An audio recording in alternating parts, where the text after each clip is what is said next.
Esto es El Cernidor. Otros ya te contaron las noticias. Nosotros te contaremos la verdad. Conducen Álvaro Alfonso, Amodio Pérez y Horacio Lampariello.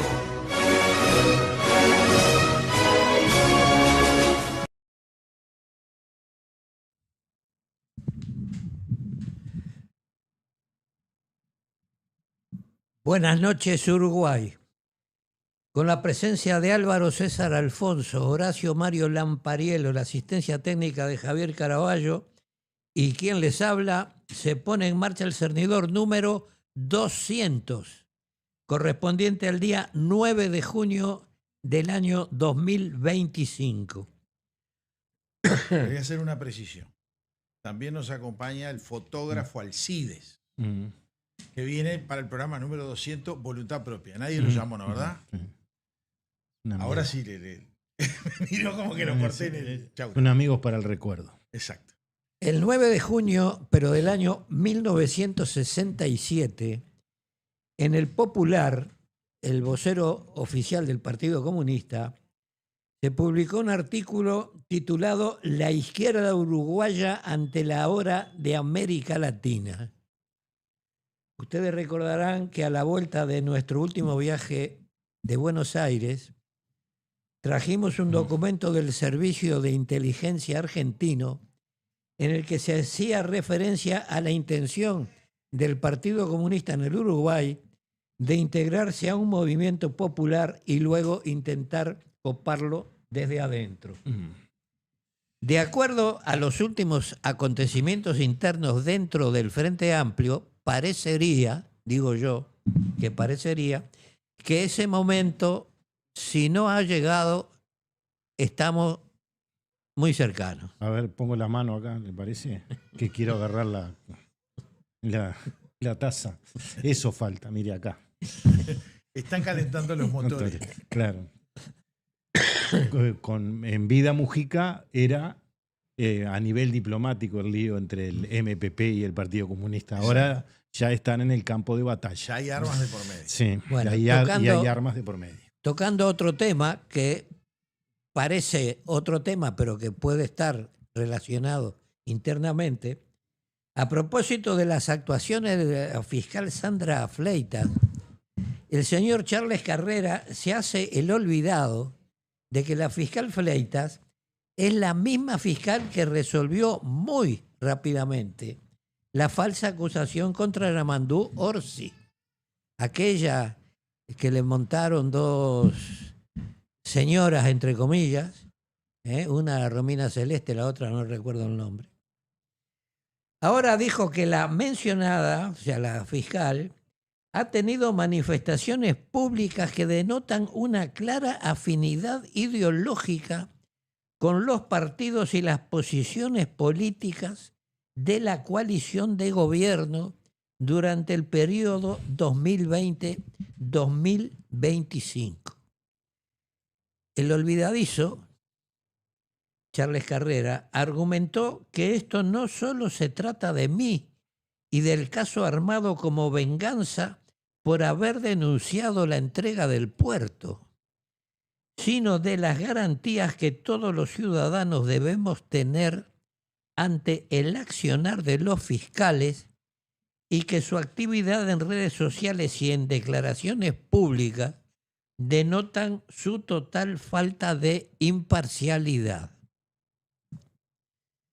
Suponiendo que todo esto fuera verdad, que no lo es, lo mismo, e incluso más, puede decirse del fiscal Percivale y de su equipo en la Fiscalía Especializada, que no solo son parientes de presos de organizaciones que atentaron o que pretendieron atentar contra las instituciones, que sería ya razón suficiente para que no pudieran ejercer la función que están ejerciendo en la actualidad. Que sabemos que se condena por convicción ante la imposibilidad de obtener pruebas evidentes y que además ha dicho públicamente que los denunciantes dicen siempre la verdad y que por tanto gozan de su confianza, lo que es una aberración jurídica, porque deja al supuesto acusado en la más absoluta indefensión.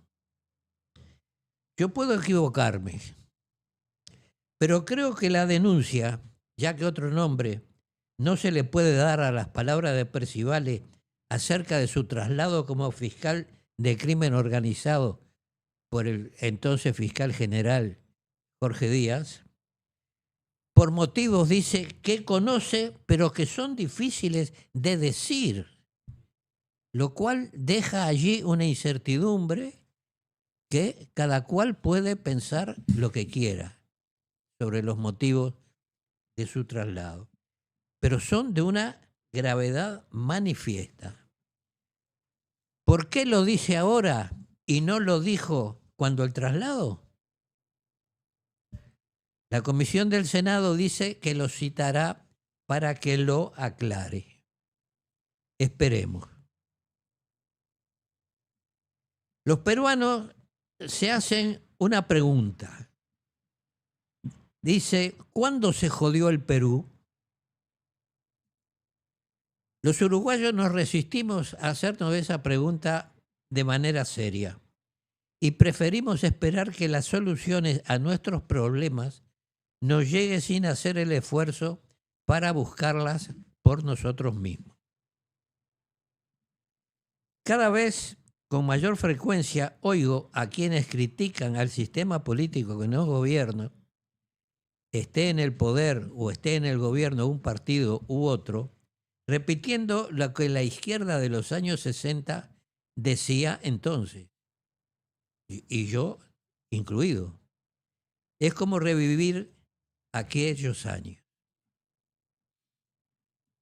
Se critica al sistema político, se critica la corrupción imperante, se critica los sueldos que ganan, se critica lo poco que trabajan, se critica el aprovechamiento que hacen del Estado para su beneficio propio, y así vamos.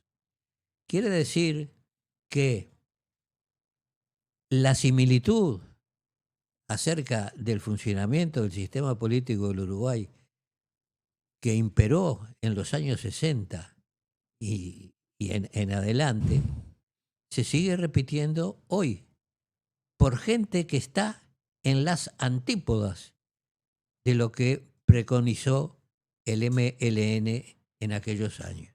Nosotros quisimos hacer la revolución basándonos precisamente en los mismos argumentos que hoy lo que antiguamente se llamaba la derecha, la rosca, la oligarquía, está diciendo. Entonces, ¿qué pasó en este país? ¿Cuándo se jodió el Uruguay? Eso es lo que tenemos que averiguar. Por ahora, esperando a nuestra invitada en la noche de hoy, la profesora Adriana Marrero, que nos avisó que venía retrasada, es todo lo que yo por ahora tenía para espicharles. Tengo mensajes. Nos están inundando a mensajes partiendo de la base que estamos en los 200 programas. Voy a leer algunos. El 531 dice, hola Lampariello, el libro ya lo tenemos, más le digo, se lo confirmé el 12 de mayo. Lo que hicimos ahora es un pequeño regalito. El programa está fenómeno, un fuerte abrazo. ¿Qué pasa? La televidente o televidente que mira, que termina en 531, nos hizo un donativo de 2.000 pesos. Yo pensé que nos estaba comprando libros. Le dije que me pasara la información para enviárselo. Dijo, no, yo ya lo tengo. Esto es un regalo apostando al tema del documental, lo cual agradecemos infinitamente. Marcelo, seguidor de siempre, felicitaciones a todo el equipo por los 200 programas y por muchos más. El 034 dice, muchas felicidades por los 200 programas. Dice, acá nos preguntaba el 494 hace unos minutos atrás, porque la salida de YouTube está diferida, si no sale en tiempo y forma como nosotros comenzamos. Hoy hay programas, signo de interrogación. Son los 200, signo de admiración. Y ahí siguen unos cuantos más. Les agradecemos a todos que nos sigan, que nos den esa palabra de empuje. Dice, no aflojen, denle para adelante. Más que hoy me preguntaba una persona cuál era el fin que teníamos nosotros en este programa. Y yo se lo resumí en una frase muy simple. Dije, mira, ¿vos viste que no hay publicidad? Sí. O sea que no es por plata. No nos andamos preocupando mucho la cantidad de adherentes que tenemos, no adherentes. Lo que sí hacemos, cualquiera de los tres, desde su perspectiva, su óptica, es tratar de decir las cosas que nosotros creemos y cómo las creemos. Apostamos a dar un poco de verdad. Es difícil dar verdad en los tiempos pasados, porque hay muchos de los que participaron que se han muerto, no han querido hablar antes de morir, y otros que están vivos que no quieren hablar hoy. Sería mucho más fácil para el Uruguay si todo el mundo dijera la verdad y pudiéramos saberlo plenamente, porque entonces no habría excusas para resolver determinados temas tan importantes como el voto, ¿no? Porque vamos a ser bien claros. Eso es muy importante. Entonces, la finalidad que tenemos nosotros en este programa, y hablé por ustedes dos sin haberlos consultado, porque ya los conozco bastante. A mí me tenía enfrente. Hoy sí, es verdad, ni le pregunté, me calenté yo solo y largué el pico. Sí. Después le comenté a Álvaro que me había preguntado eso. Yo lo estaba escuchando. Por eso, pero bien, porque la persona que lo hizo, que es una persona conocida, amiga, lo veí, no es que lo vea como raro el programa, pero es un programa que al no tener publicidad, no tenemos ni corte. Nosotros arrancamos y estamos 1h40, 1h45 hablando de temas muy variados. Temas pasados, presentes y apostando al futuro. Y bueno, esa es la idea de este programa y correspondía que se lo comunicara. No, yo quisiera agregar una cosita más. Queremos un Uruguay mejor. Por supuesto. Entonces, en la medida de nuestras posibilidades, tratamos de aportar algo en ese sentido. Si estamos en lo correcto en alguna de nuestras opiniones o afirmaciones, bueno, el tiempo lo dirá.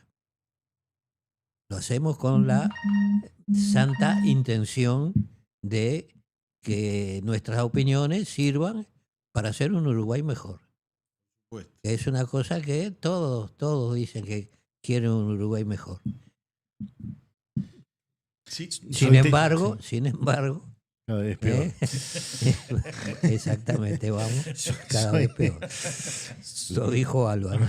Te lo sacó del buche. Sí. Soy testigo de que fue así su discurso, el mismo que hizo ahora, hoy de mañana, porque estuvimos desde las 9 y poco de la mañana hasta las 5 de la tarde, y creo que paramos para almorzar 15 minutos, sí, no más. 20 minutos para Ahí está. Y estuvimos trabajando en el tema del documental con las imágenes para pasarlas a Buenos Aires, porque ya mañana comienza la edición. No es fácil. De 68 hojas pudimos eliminar 10 ya. O sea, nos dimos por satisfechos con 10. Donde, claro, los documentales, como cualquier película, lleva imágenes. Y muchas. Sí. Claro, y con el apoyo de Amodio, que faltaba una foto o algo. Y... Le informo, le adelanto algo. Sí. Amodio mañana viene. Sí. Y le va a dar las instrucciones del año 13, que no son las de José Gervasio Artiga, está bien. para un paquetito que tiene que traer mañana, que nos va a ayudar para ser más rápido. Bueno. El hombre vio que este es metódico y organizado. Sí, claro. O sea, el hombre le tirás el problema y te dice, mira, yo creo que lo mejor es por acá, te da el camino. Bueno, me lo dio hace un rato. Le digo, usted no había llegado y al aire lo no, está bien, mejor todavía. Tengo más mensajes. Dice el 336, muchas felicidades por los 200 y más programas, necesitamos la necesidad de la verdad.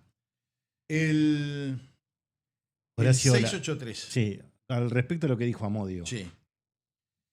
Que es bastante lapidario. Ese difícil de decir, que dice Percivale. La pregunta es, ¿está involucrado algún gobernante importante o más de uno en esas cosas?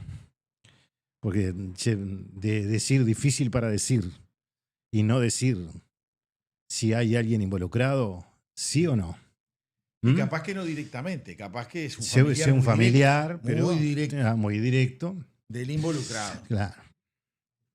un alto rango de la República. Espero que Percivale, cuando se siente del otro lado del mostrador, diga lo que tiene que decir y que los legisladores no actúen por convicción para censurarlo con lo que vaya a decir, como él hace con todos los presos. Y por lo menos a veces deberían tener, no sé qué palabra utilizar, porque personas que tienen cáncer, se están muriendo, no esperar hasta el último día para darle la prisión. La domiciliaria. Ahí está. Libertad, La libertad no, la domiciliaria. Y que los familiares salgan corriendo para el hospital y ya no hay más nada que hacer. Cuando ya se sabía eso, tardan mucho los jueces en resolver esas cosas. Cuando hay un pedido, ir a ver a la señora esposa que estaba gravemente enferma y darle 4 horas. Me parece que está un poco pasado de la raya. Y lo diría si estuviera pasando del otro lado, como ya lo he dicho en muchas oportunidades. Yo voy a pedir para entrarle en eso y después seguimos con los mensajes. Vamos a poner el video de Percivale cuando anunció que tenía grandes diferencias con él. Hoy, prosecretario de la presidencia, Jorge Díaz. Siempre las tuvo. Bueno, él dijo que siempre. Yo no sabía, yo pensé que eran grandes amigos. No, nunca fueron amigos. Nunca fueron amigos. Nunca. Separaron así. Después del caso Feldman, en los cuales intervinieron los dos, a lo mejor una de las cosas capaz que va a decir quién autorizó a tirar el último tiro a Feldman, ¿no? Él dio a entender, y ustedes lo van a ver ahora en el video, que fue que él estaba estudiando unos casos muy importantes y que se los sacó del buche. Por eso es importante saber si esos casos que eran tan importantes eran de algún alto gobernante de la República o de un familiar directo de algún alto gobernante de la República. Vamos a ponerlo. Es uno de los fiscales que ha dicho explícitamente: a mí me perjudicó Jorge Díaz. Contó un poco cómo fue ese episodio. Sin duda que me perjudicó. ¿Por qué me perjudicó Díaz? Díaz trabajaba conmigo, era juez letrado de crimen organizado, teníamos unas investigaciones importantes de narcotráfico, corrupción. De buenas a primeras, Díaz es nombrado fiscal de corte y la primera medida que toma es sacarme del crimen organizado cuando sabía que yo tenía varias investigaciones en curso y me manda a la materia civil. Luego de eso, al año y poco, a sabiendas de mi conocimiento en materia penal, me pasa a la materia aduanera, que eso sí es una rebaja efectiva, porque el fiscal de aduana no necesita venia, entonces siempre fue de menor jerarquía. Entonces, otra vez, otro cambio en la carrera, gratuito, entonces claramente me perjudicó. Obviamente esto que estoy diciendo me causó un problema muy grande en mi salud mental, en mi familia. Fue para mí muy grave, porque fue muy triste. ¿Por qué pasó eso, sabes? Claro que lo sé, lo tengo clarísimo, es difícil decirlo. ¿Por un tema de carrera, de perfil, de cada uno? ¿No? Había investigaciones en curso. Pero esto está todo en internet, lo pueden buscar, yo no lo voy a decir. Hay personas involucradas, había posibilidades de pedir procesamientos y fui sacado del caso. De los casos, porque eran varios casos.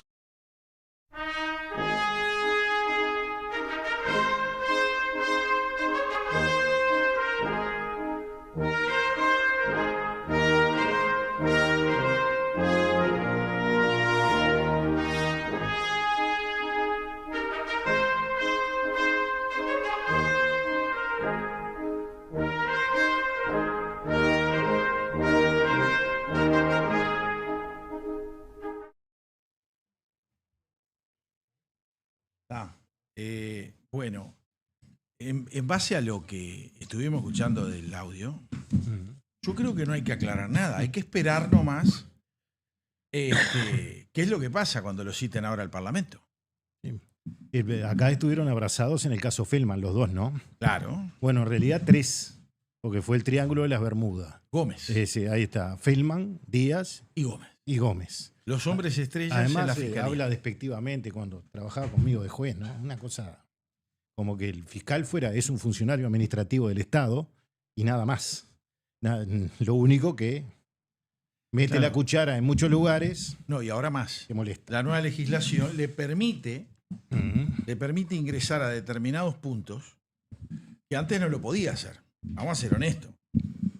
Antes el fiscal no es el mismo rango que tiene ahora. Por más que ha perdido, ahora no son magistrados. Los únicos magistrados que quedan son los señores jueces. Los fiscales no. Y no están incluidos en la ley de información pública tampoco. Ellos son una especie de interplanetario, a tono con el Frente Amplio.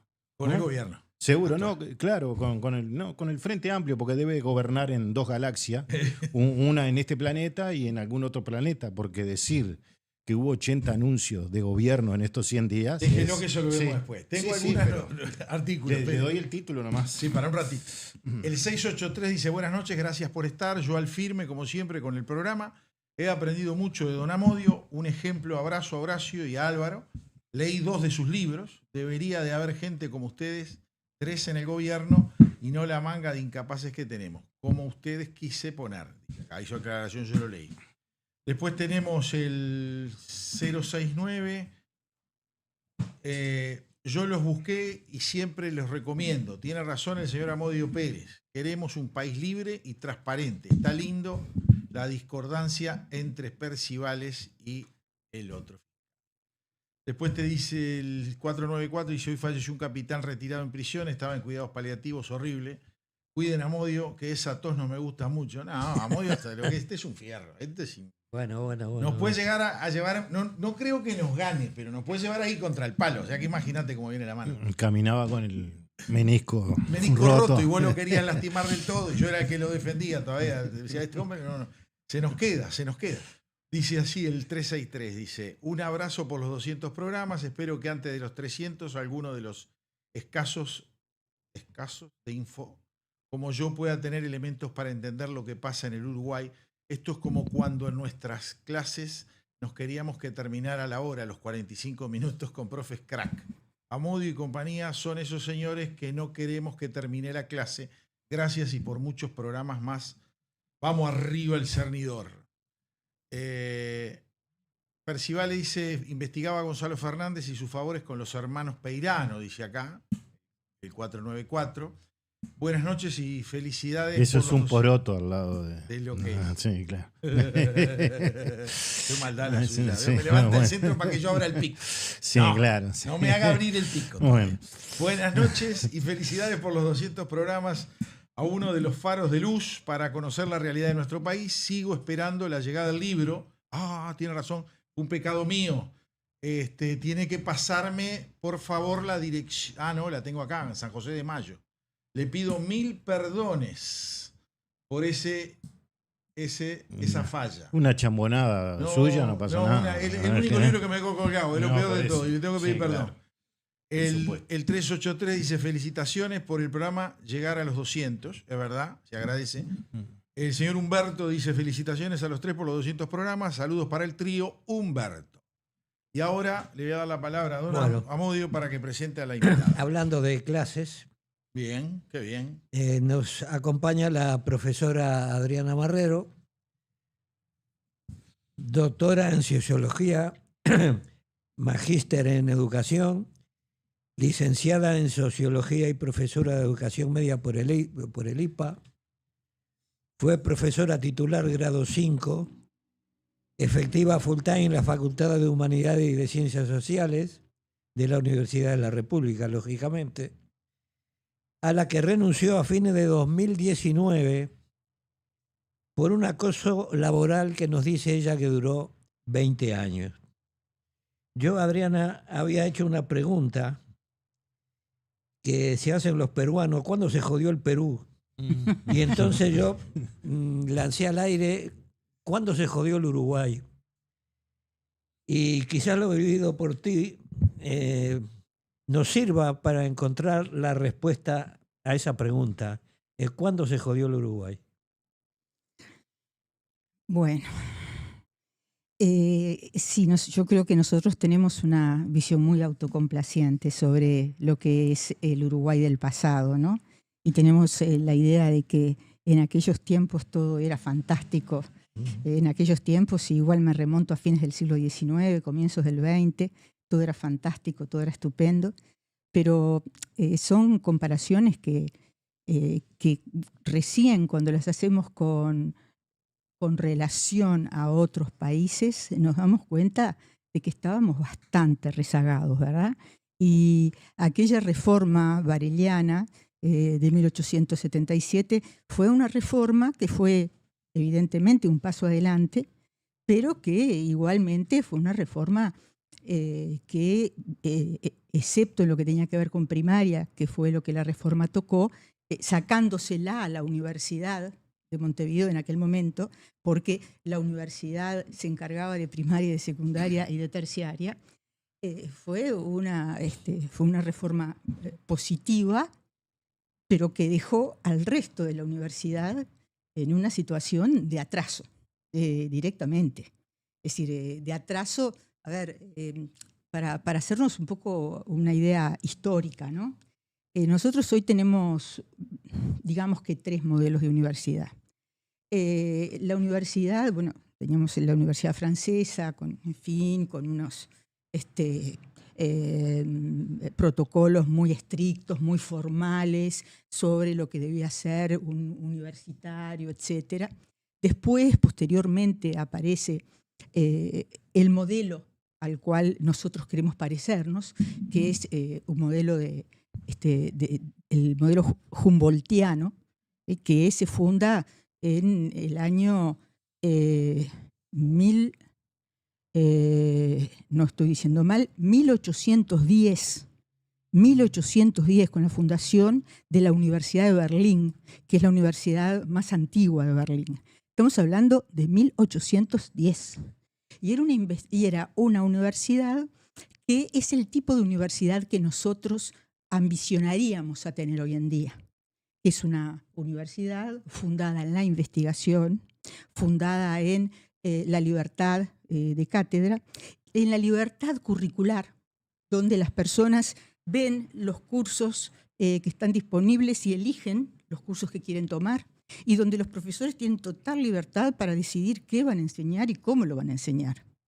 Y es una universidad típicamente basada en la investigación. Y nosotros, a comienzos del siglo XX, 1908 y más tarde, seguíamos con una universidad con 3 facultades, entre las cuales estaba teología, totalmente profesionalista. ¿Profesionalista qué quiere decir? Desligada de la investigación y ligada a la formación de profesionales para el público, ¿no? Es decir, un abogado, un médico, un contador, un escribano, pero de lo que tiene que ver con física, las ciencias biológicas, etcétera, que era algo que estaba explotando en ese momento. Ustedes recuerden, a Einstein, recuerden la teoría de la indeterminación de Heisenberg, recuerden lo que fue toda la investigación biológica que dio como resultado la aparición de los antibióticos. La gente se moría de tuberculosis, ¿verdad?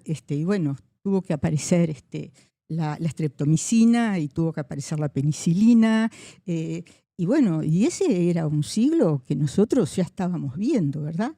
Después de la Segunda Guerra Mundial. Y no obstante eso, en 1958, que es cuando se genera la ley orgánica de la universidad, la actual, seguimos replicando la misma universidad atrasada que en Berlín hacía 1 siglo y medio que había quedado caduca.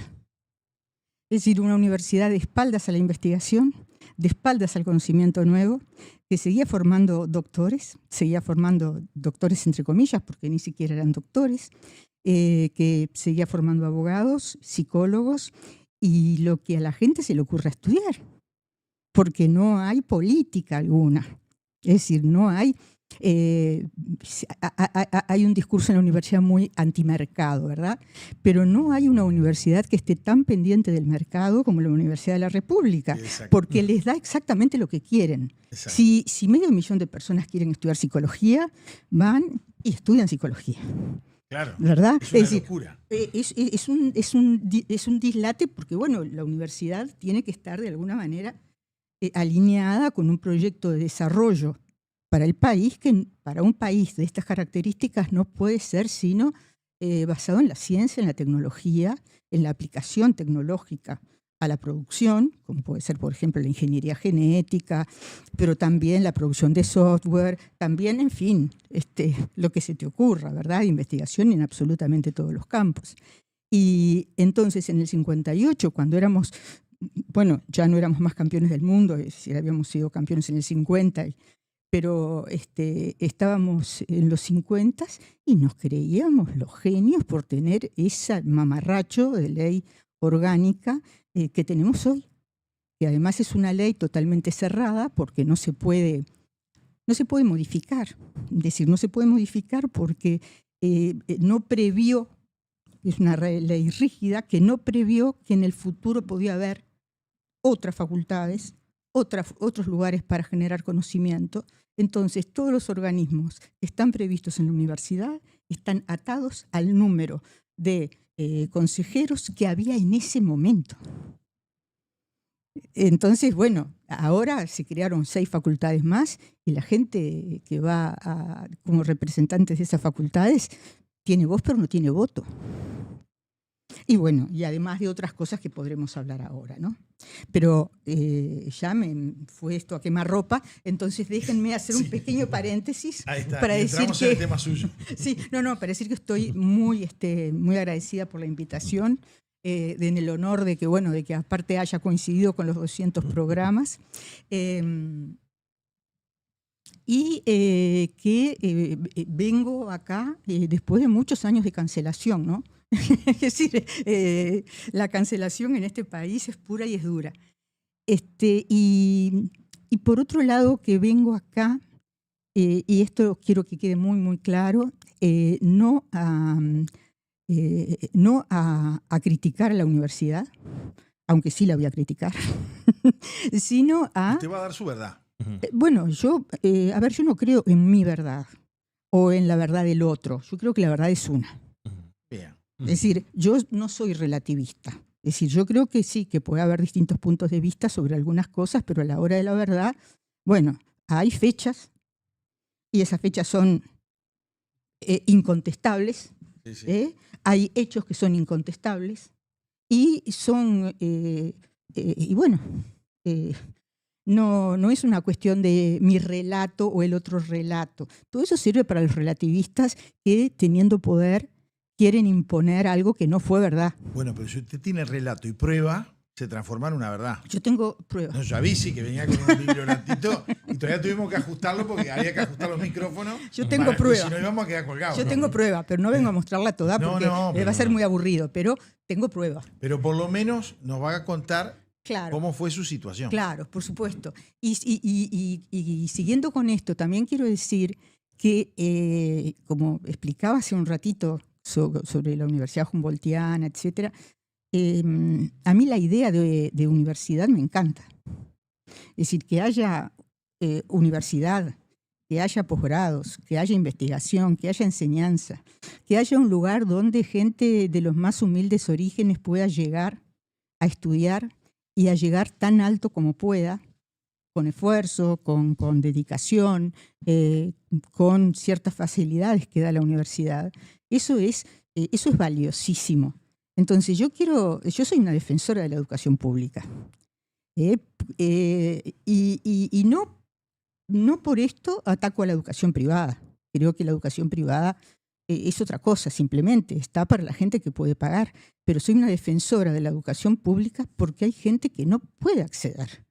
Que el único modo que tiene de acceder a una educación superior es entrando a una institución que en principio le dice que es gratuita.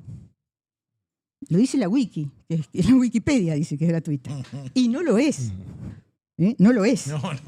No lo es, porque al final esto es parte de esos relatos, ¿verdad? Es decir, que decíamos, no es mi verdad que no sea gratuita. A ver, existe un fondo de solidaridad que tienen que pagar los egresados. Cada vez les tienden más tiempo. Depende, es decir, cuanto mejor estudiante sea la persona que egresa, más tiempo y más caro le cuesta la carrera. Por supuesto, por eso es más tiempo. Es decir, si el tipo es brillante, paga una vida. Paga la vida. Es decir, si él entra a los 18 y sale a los 23, y bueno, hasta los 70 sigue pagando. Exacto. En cambio, el otro, que es más vago, igual, egresa a los 33 y la carrera le sale 10 años más barata. Sí, pero es cierto. Lo que ella dice es absolutismo puro. Entonces, eso es indiscutible, pero sin embargo, ustedes abren ahí la Wikipedia y sigue diciendo que la universidad es gratuita.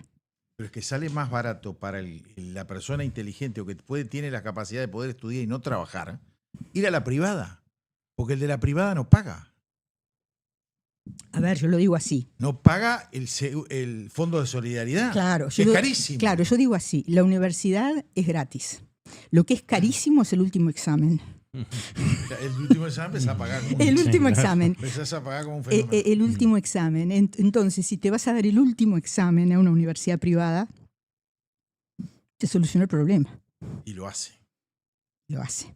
Pero de nuevo, aquí está el tipo de relato y el tipo, ¿no?, que ellos quieren instalar, ¿no? La universidad es gratuita, etcétera. La gente no se da cuenta que es gratuita hasta que egresa. Y a veces egresa de carreras que están muy mal pagas, ¿verdad? Educación, trabajo social, son carreras que verdaderamente... Es que cada vez buscan poner más carreras para recaudar más plata. Pero, por otro lado, justamente yo me preguntaba esto, ¿por qué los estudiantes al cabo del segundo o del tercer año no empiezan a pagar si abandonan la carrera? Señor, usted utilizó 50% de la carrera, usted utilizó 45% de la carrera, pague por eso. Pero ¿qué pasa? El problema es la financiación de la FEU. La FEU no egresa. La FEU está hecha para que no egrese nadie. Se cambian de facultades. Hay personas que están 20 años militando como estudiantes. Esos no van a pagar nunca. Ocupan sillas, ocupan tiempo. Es decir, está toda la cuestión de la planificación, ¿verdad? Incluso otro mecanismo que también es muy curioso en la universidad. Yo se lo planteé en un momento al rector y le dije, mirá, si vos querés ahorrar, bueno, no permitas la inscripción en más de una carrera. No permitas, es decir, eso lo hace, por ejemplo, Finlandia, te permite inscribirte en una carrera y después que la terminas puedes inscribirte en otra, pero no en 2 o 3 a la vez. El rector me miró como diciendo, pero esta muchacha es una ingenua. Si yo tengo a mi gente de la FEU inscripta en 4 facultades para que tengan voto en las 4. Y van y cuando hay que sacar a uno, van a esa facultad, militan, lo sacan, después vuelven a la otra facultad. Es decir, nos cuenta una realidad que los del lado de afuera no la conocemos. Nadie tiene idea, tiene idea. Eso lo conocía, lo de que se anotan en varias para... Claro, pero es algo que debería estar prohibido, porque son dineros públicos. Yo en algún momento... Y no van a ninguna clase, ninguna, en muchos casos. También. Van a fiscalizar. Yo los tenía a los chinos, yo le digo los chinos, todo el mundo le decía a los chinos porque eran maoístas, tenía a 4 chinos siempre sentados al fondo de mi clase fiscalizando lo que yo decía, lo que yo enseñaba. ¿De grado 5 de la universidad? Bueno, entré a la universidad como grado 1. No, por supuesto. Ahí no hubo problema. Pero eso igual que grado 5. Sí, Usted claro. entiende que sí. ese tipo de personajes, porque son personajes en el fondo, usted veía 4 personas que no participaban en nada en clase, nada por el estilo. No, para nada. No participan ni discuten, ni presentan ideas contrarias, porque con alguien que presenta una idea contraria y dice, profesora, el enfoque que usted está dando de la teoría marxista para mí es equivocado, bueno, con una persona así se discute, se habla, sí, por supuesto. ¿Verdad? Pero cuando ellos simplemente se callan y dicen no, o inventan. Es decir, yo lo que tengo acá, por ejemplo, es algo que si quieren lo abrimos y lo vemos porque creo que era lo único que pensaba mostrar, pero para que ustedes tengan una idea, ¿por qué digo yo que el acoso laboral es político? ¿Verdad? ¿Por qué vengo yo a decir que el acoso duró casi 20 años? Bueno, en primer lugar, para mí eso no existía.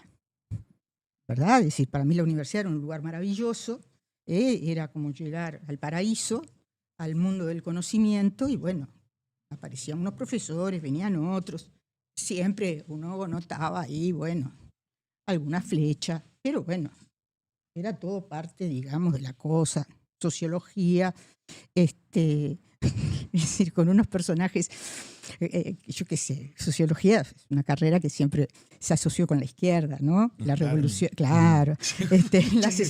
Ni qué decirlo, pero me acuerdo una vez que llegué a la facultad de Derecho, cuando empecé segundo año de Sociología, me encuentro con que estaban todas las sillas y todas las mesas amontonadas contra el fondo de la clase. Entonces yo, que venía de trabajar en 2 lados, me fui hasta el fondo, agarré una mesa, que bueno, habrán limpiado. Agarré una mesa, eran unas de esas mesas comunes, corrientes de madera, que las usábamos de a 3, 2 de un lado y otro del otro. Arremé las sillas y me dice una, no. Sacamos las cuentas y las mesas no alcanzan para todos. Así que mesas para todos o para nadie. Yo no lo podía creer, dije, pero pará, es decir, ¿qué es esto? ¿De qué estamos hablando? Mesas para todos o para nadie. Es decir, las mesas son para 3 personas. Bueno, yo qué sé, llega un poco más temprano, no sé qué decirte.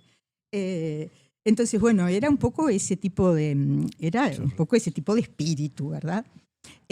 Pero bueno, en algún momento que tuve algún tipo de problema, del tipo, bueno, por política interna, que no me renovaban porque los directores tenían muchísimo poder. Entonces dije, bueno, yo no voy a volver a Sociología hasta que los cargos sean efectivos, hasta que yo pueda. Y yo creía en eso de que existían cargos efectivos. Todo es mitológico en la universidad. Es decir, el grado efectivo tiene cualquier cosa menos efectividad. Es decir, cuando ustedes escuchen algo, piensen a qué bicho que no existe corresponde, ¿verdad? Porque por más que uno sea efectivo, bueno, cada tantos años viene el consejo, le pide los méritos, y si hay algún estudiante que no le cae simpático el profesor, ahí mismo, es decir, cocinan, yo te saco a pero vos en cambio me botas lo otro, lo que sea, y la persona queda de un día para el otro, sin aviso, sin causa, sin justificación, en la calle. ¿Solucionamos los temas logísticos? Sí, estamos en eso. Estele verdad. Pero a ver, voy a contar algo que no tiene que ver conmigo. ¿Y a usted le hicieron alguna propuesta para cambiar un voto en esto? ¿No? Yo nunca tuve poder.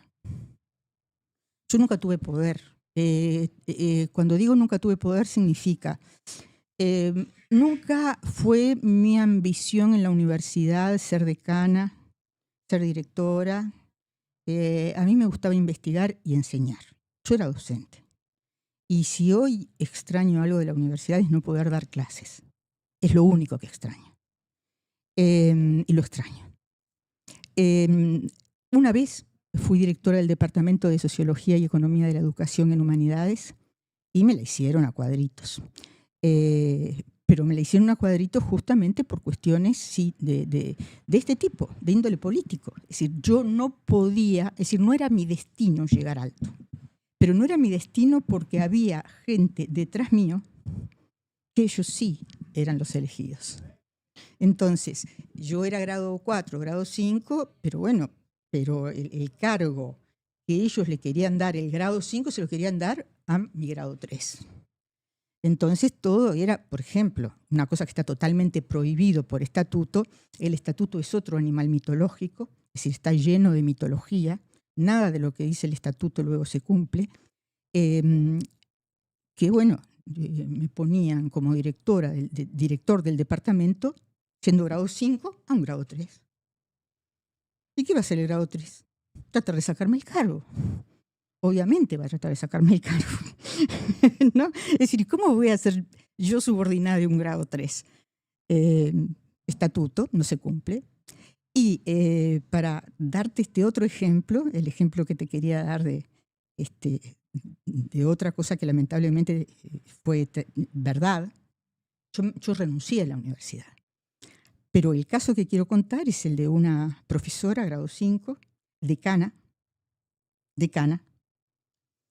que se encontró en un momento del decanato en la situación de tener que tomar una resolución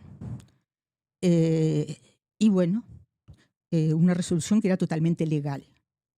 Y el rector le pidió que tomara la resolución contraria, que era ilegal.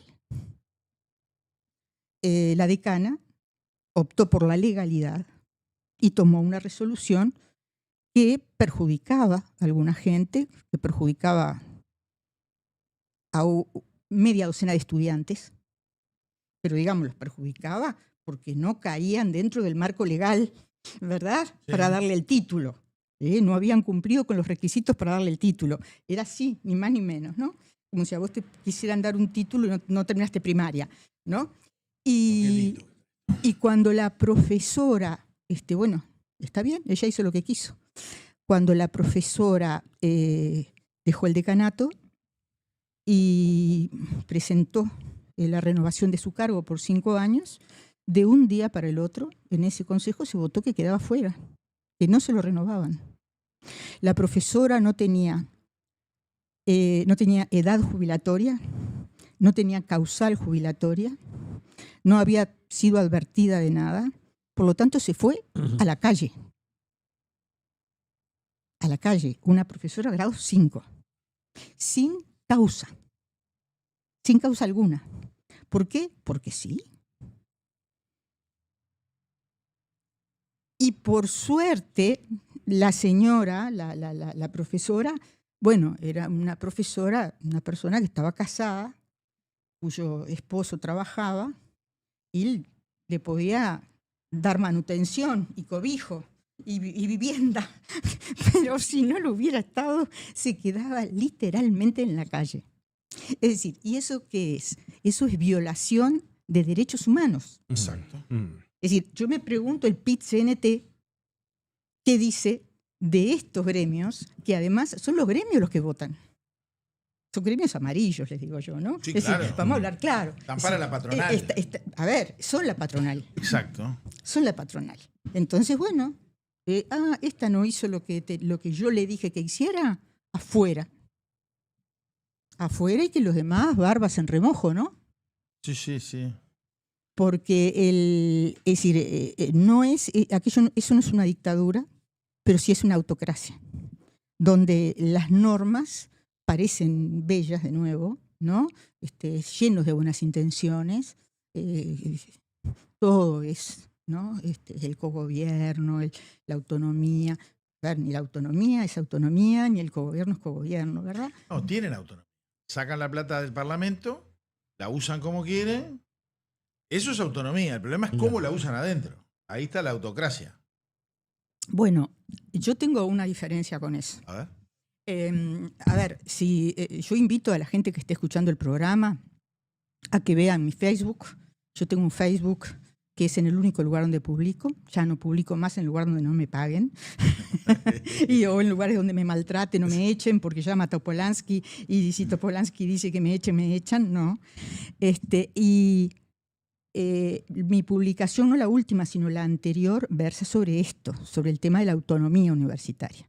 Yo lo que sostengo, y lo sostengo además yo no soy jurista, pero lo consulté con un jurista. Y lo consulté con un jurista muy importante, de gran renombre, un hombre ya mayor, muy conocido, si yo doy el nombre todo el mundo lo conoce, en su casa. Tuve oportunidad de integrar con él un tribunal y tenía esta duda y se la consulté. La universidad no es autónoma, la universidad es independiente. La universidad es como tener un Vaticano en la mitad de Roma. Es decir... ¿Me permite? Sí. ¿Sabe qué dije el otro día? Que en Uruguay teníamos 2 Vaticanos, la universidad y el PIT-CNT. Esos son los 2 Vaticanos que nosotros tenemos, que no tienen nada que ver con la iglesia. No. Pues el ejemplo es que son una república dentro de otra república. Yo diría que el PIT-CNT es una fuerza de ocupación. Me gusta más esa expresión. Y no es una república, en su efecto es una dictadura dentro de un país. Eso, es una fuerza de ocupación. Y el Vaticano es la Universidad de la República. ¿Por qué digo esto? Porque esto es un poco técnico, yo lo sé. Y justamente por eso lo consulté, porque no me animaba a decirlo.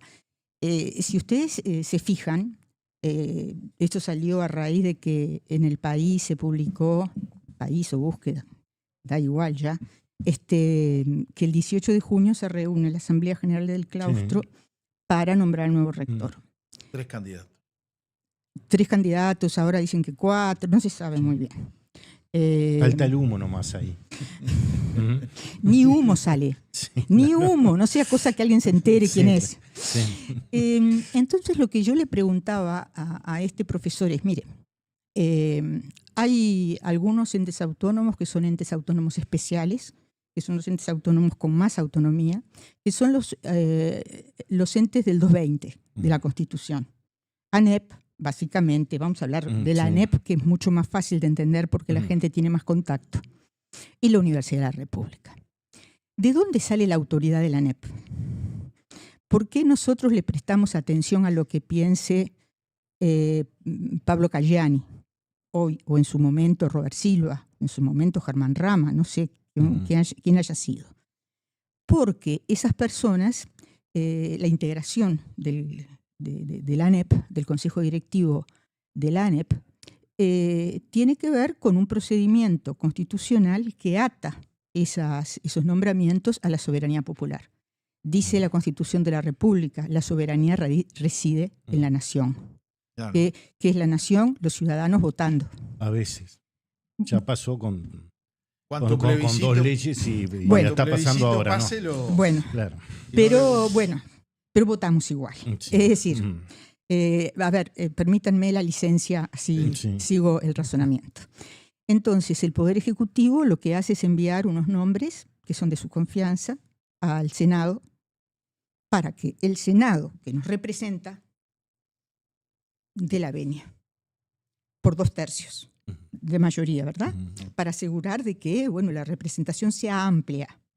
Entonces, ahí se nombra esa gente. ¿Y en la universidad? Nadie. La universidad se creó, esta universidad en el 58. La gente no va a votar en la universidad, primera cosa. Solamente votan, los cuerpos. Evidentemente, eso es un remedio feudal, ¿verdad? Que ciertos estudiantes, ciertos docentes y ciertos egresados, no todos, tengan derecho al voto. Y por otro lado, ¿qué tiene que ver eso con la soberanía popular? Porque verdaderamente, pensándolo, tendría que haber alguna autoridad, el rector, los consejeros, un número de consejeros que estuvieran propuestos por el Poder Ejecutivo y que fueran aprobados por 2/3 del Senado. Es decir, que tuvieran una venia. En cambio, nosotros venimos teniendo una universidad donde los ciudadanos uruguayos no participan. Yo digo, es una hierocracia. Es una hierocracia. Hay un autor alemán que a mí me gusta mucho, fallecido en 1920, que es Max Weber, y que decía, la educación tiene en común con la Iglesia en que es una hierocracia, ¿no? Es decir, es un gobierno de santos, de elegidos, de señores de alguna manera perfectos, ¿no? Y eso es lo que es la universidad. Se votan entre ellos, se eligen entre ellos y hacen lo que ellos quieren independientemente de política educativa, política de Estado, política de desarrollo. No hay una política de desarrollo universitario que tenga algo que ver con lo que la soberanía quiere al momento de votar un gobierno.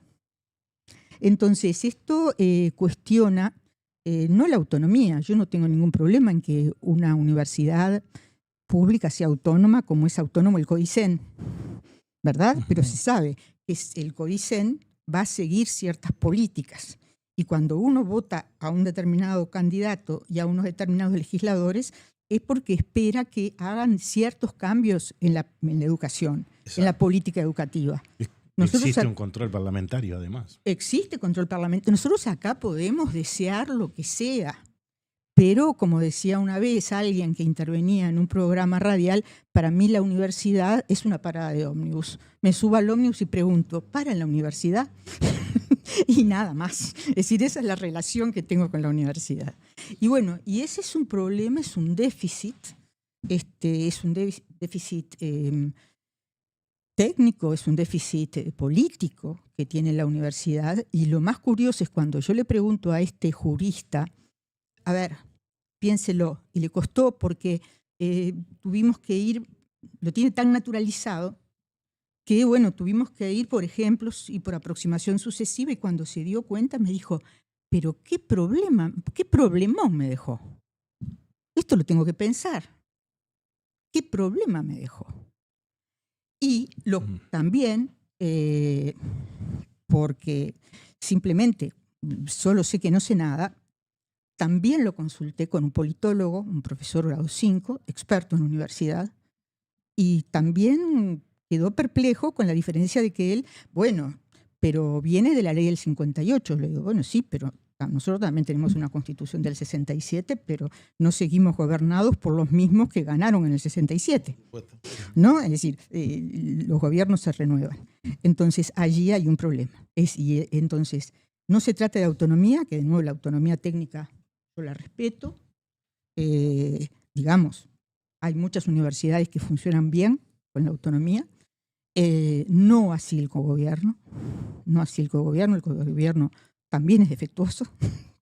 Pero también es defectuoso primero por cómo funciona, ¿verdad? Que funciona de un modo que no tiene que ver con la libertad de cátedra, no tiene que ver con nada, sino además porque el cogobierno sigue estando constituido, estamos atrasados.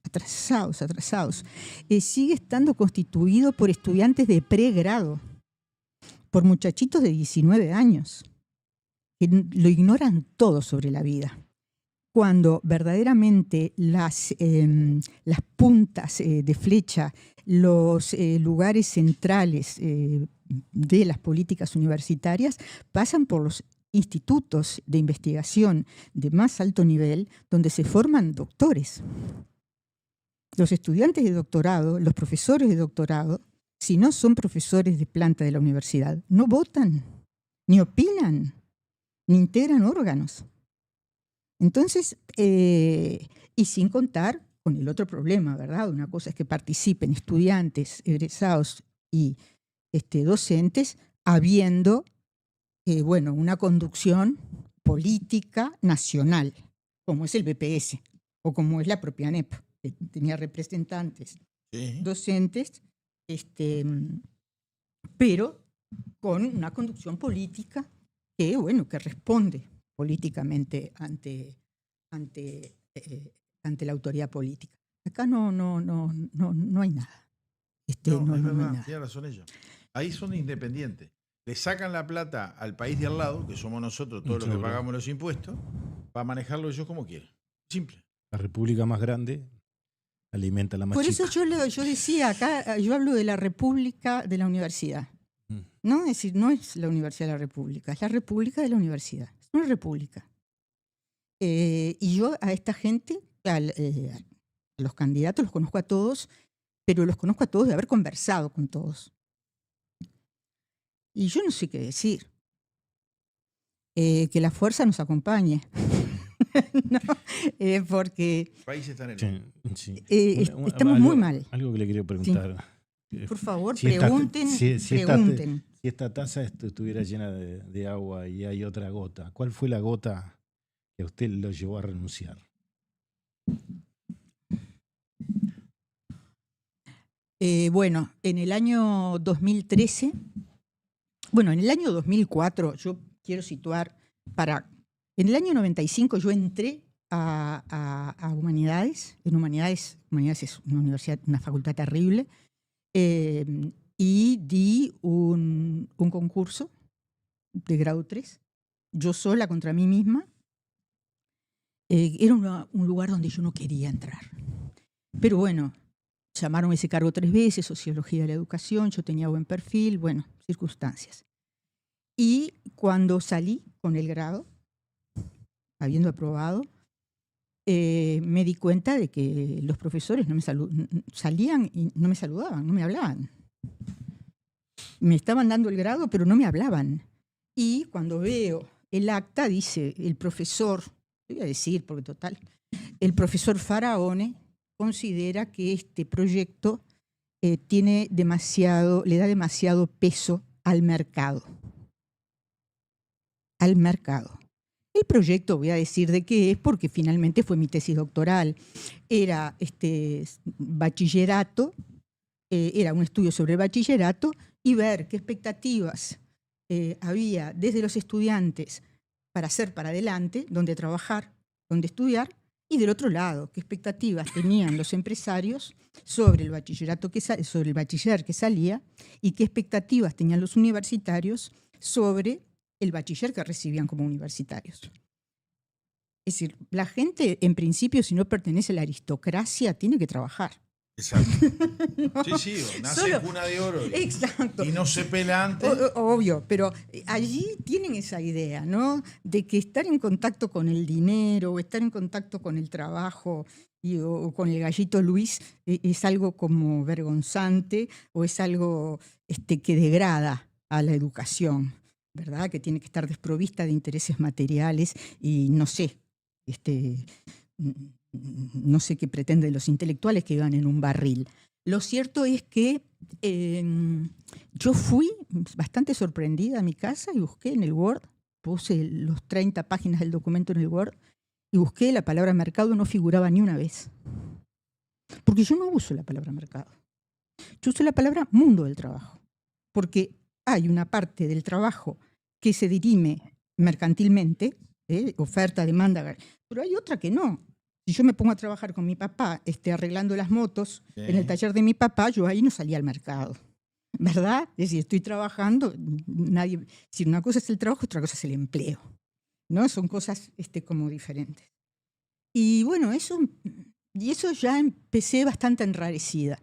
Pero en el 2004, cuando me presenté a un cargo grado 5, ahí grado 3, enseguida subí al grado 4. Para que se hagan una idea, mi carrera fue muy buena.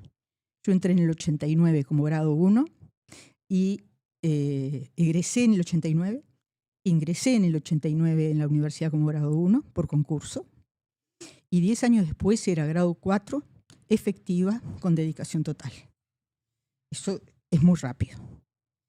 Entonces en el 2004 me presento a un cargo de grado 5 en la Facultad de Humanidades y allí en el 2005 obtuve algo que para mí no tiene precio. Es decir, está lleno de valor, pero no tiene precio. Que es una declaración de varios consejeros de la universidad en el consejo, de la Facultad de Humanidades y Ciencias, diciendo que no querían nombrarme grado 5 por razones políticas. ¿Y lo escribieron? Mira, lo dijeron. Cuando yo fui a protestar, es decir, a protestar significa fui a hacer un recurso, sí, porque esa era una época soñada para mí, que fue la época del rectorado de Guarga, que fue muy buen rector, hizo lo mejor que pudo dentro de lo que era la universidad. Entonces, ahí yo tenía posibilidades de hacer un recurso y que tuviera efecto. Y en este recurso, tuve que pedir las actas y desgrabaron, porque se grababan con cassette. Todavía acá dice, termina cassette, parte A, parte B, muy gracioso, eso es la brecha tecnológica. Pero esto es del 2004, está acá, llamado a un cargo de profesor del área de Ciencias de la Educación interino, expediente 121-900-005-3, sesión de consejo de facultad del miércoles 5 de mayo del 2004. Entonces, cuando hice eso, lo desgrabaron y se lo dieron a los consejeros para que lo revisaran. Yo dije, bueno, si se lo dan a los consejeros para que lo revisen, ya está. Pensó que lo iban a cambiar. Pierdo todo, obvio. No cambiaron nada. Ratificaron. No. Exceso de poder. Pero es que ni se dieron cuenta. Son tan burros. No se dieron cuenta. Entonces yo acá, por ejemplo, señalé algunas partes, ¿no? Está este estudiante que dice, nosotros tenemos algunas consideraciones, quizás más de orden político. Es así, de orden político. Y me acusan de haber trabajado en la reforma Rama. A ver, me acusan de haber trabajado en la reforma Rama como si haber trabajado en la reforma Rama fuera cometer asesinato, homicidio, premeditado. No. Primero, nunca trabajé en la reforma Rama, pero además, si Rama me hubiera llamado a trabajar en la reforma, hubiera trabajado. Así que no niego porque me parezca tan malo como a ellos les parece, sino simplemente porque es verdad. Pero no se saben manejar con la verdad, no tienen idea lo que es la verdad. Entonces, a ver, la vez pasada, hace poco, vino un estudiante, también de aquella época, quiero decir, hace 20 años, sigue siendo estudiante en la misma facultad, en la misma carrera, y me preguntó, Adriana, ahora que ya pasó todo, al final, ¿trabajaste o no trabajaste en la reforma Rama? Pero, muchacho, ese es un disparate. Yo voy a decir un disparate, me voy a ir de boca. Entonces, bueno, yo entonces me reí, le digo, pero no entendés que no. A ver, ¿sabés la plata que hubiera hecho? Si hubiera trabajado me hubiera ido mucho mejor. Entonces, bueno, él dice, yo no tengo la menor idea de si esto es, bueno, digamos, puedo compartir o no, mejor dicho, de si políticamente algunos argumentos que se manejan puedo compartirlo en parte, pero acá dice una cosa que es fantástica, a ver. No, esto lo dice una profesora, mi mayor respeto, es la profesora Lucía Sala, la recordarán, Lucía Sala de Turón, que participó en el tribunal y participó además en el consejo, y decía, yo no sé qué es lo que se quiere decir cuando se dice una opinión política. Yo creo que demasiadas veces han pesado, y me parece que en ciencias de la educación demasiado, esos criterios, y me parece que no pueden ser aplicados cuando hay méritos objetivos.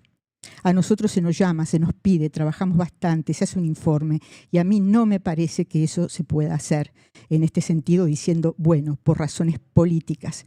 Me parece que eso es un muy mal precedente, muy mal precedente. Yo estuve en la comisión, la profesora tiene los méritos, se hizo cuidadosamente con el decano de psicología, más Landinelli, que era el decano de sociología. Eso no crea precedente ninguno, etc. Ella defendiendo que no se tomara en cuenta lo político. ¿Y usted cuando recibe todo ese lío, no? Pero puedo hacer otra, porque hay cosas que... Esto, por ejemplo, me encanta, porque esto, ¿quién lo dice? ¿Un estudiante? No, un colega mío. Esto era la fama que yo tenía en la facultad, porque eso también cuenta a veces. Y este colega, que era enemigo, y, en fin, entonces dice, hay alguna gente que tendrá mucho bagaje académico, pero que no tiene las condiciones que requiere un cargo de esta naturaleza. Podrá hacer muy buenas investigaciones, podrá dar muy buenas clases, pero eso es otro tema. Es decir, si eso es otro tema, entonces ¿cuál es el tema? ¿Verdad? Aquí está el decano también proponiendo anular el llamado. Entonces alguien dice una colega, bien, ¿no? Acá en realidad lo que se está haciendo es un llamado. Cuando se vio quién se presentó, se anula. Esto es de una gravedad, dice ella. ¿Qué me perdí? Entonces,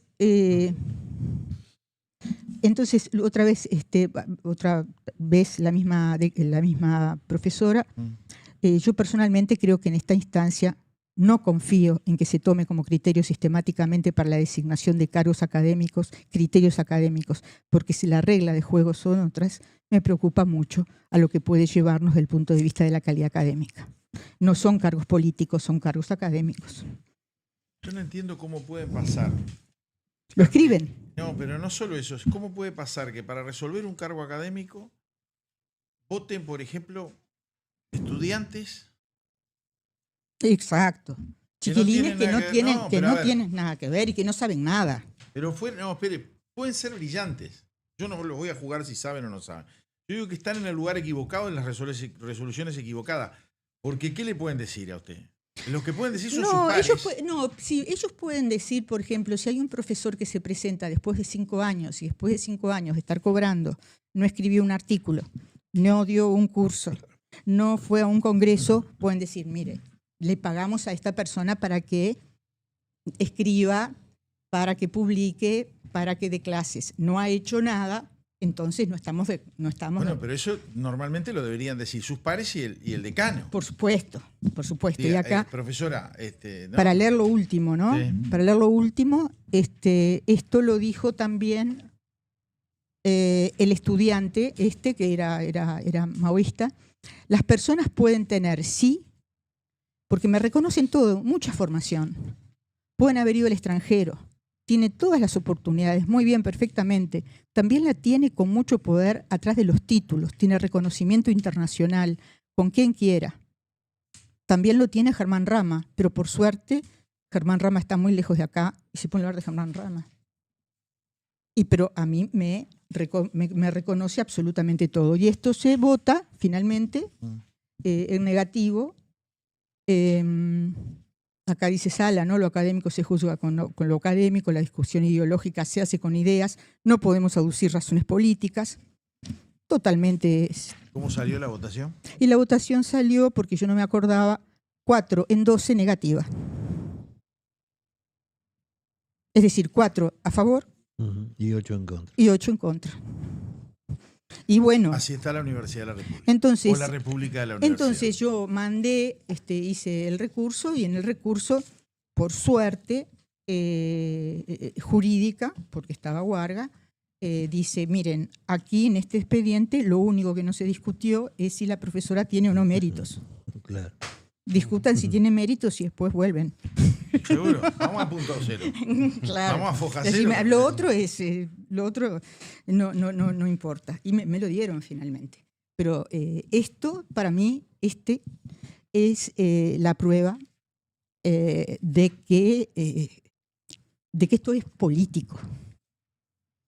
¿Y después la siguieron hostigando? Después me siguieron, por supuesto. Después me siguieron hostigando de todas las maneras posibles.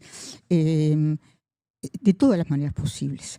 Pero a mí, más que, quitándome cargos, quitándome recursos, quitándome grupos de investigación, desautorizándome, poniendo por arriba a personas con menor grado por sobre mí. Pero hay 2 o 3 cosas que quiero comentar acá que muestran cómo la universidad, cuando quiere perjudicar a alguien, está dispuesta a perjudicarse a sí misma y a la ciudadanía. En el fondo, se termina así, perjudicando al conjunto. Sí, pero estos 2 casos que voy a contar son bien gráficos para que se den cuenta hasta qué punto el encono, porque hay un momento en que es encono y mediocridad.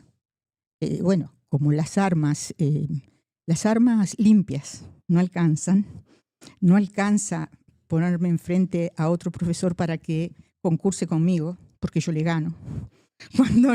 Cuando no basta, entonces van a las armas sucias, ¿no? Y ahora voy a contar un par de ellas, pero creo que vos te salías de la vaina por leer algo. No, porque si es esta señora la que habló a favor suya, cuando... Claro. Es ella. Claro. Entonces puedo leer el... Sí, no, por favor, la profesora Lucía Sala. Además, perdón, no sospechada de ser una persona de derecha, ni mucho menos, ¿verdad? Por eso lo quiere leer. A ver. Así Grisoni le escucha y capaz que me condecora, ¿no? Bueno, es Lucía Luz Sala Fernández de Turón.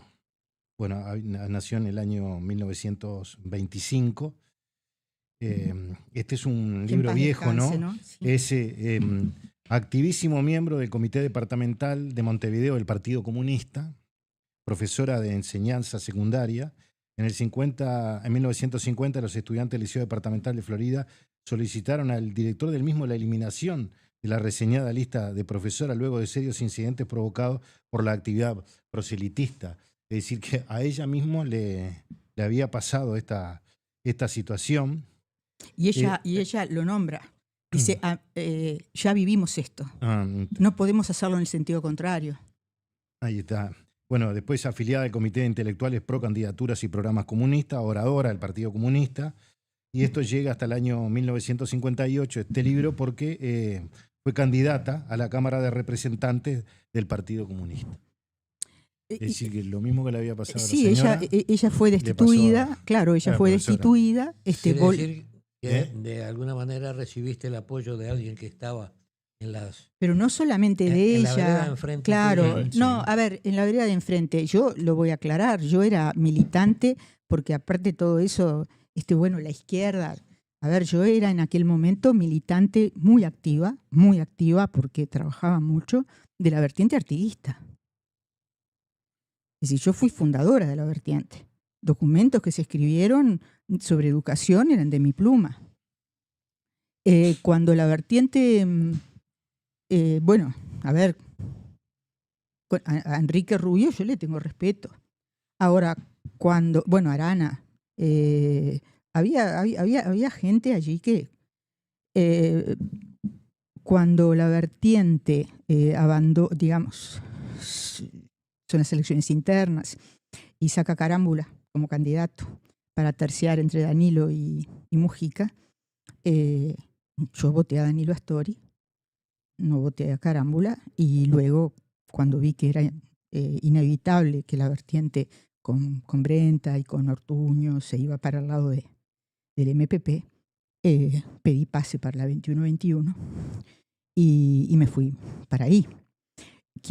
Con esto quiero decir, las cuestiones políticas allí que se dirimen no son derecha-izquierda, o no son, no, allí la cosa es mucho más seria, de alguna manera, porque es intestina y porque, a ver, yo era prácticamente que una cretina útil, ¿verdad? Porque yo creía en las instituciones, en las instituciones democráticas, republicanas y en el valor de la educación.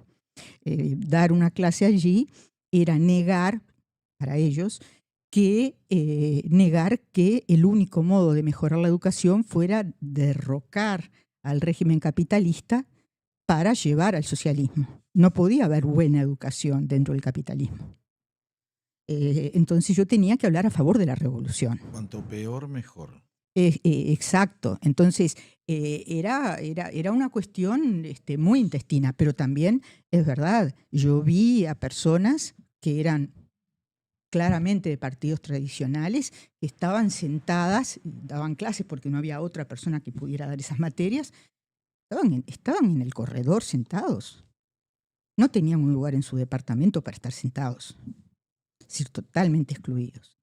Y eso justamente, es decir, creo que si yo hubiera pertenecido a un partido tradicional, me descalificaba a mí misma y todo esto no hubiera sido necesario.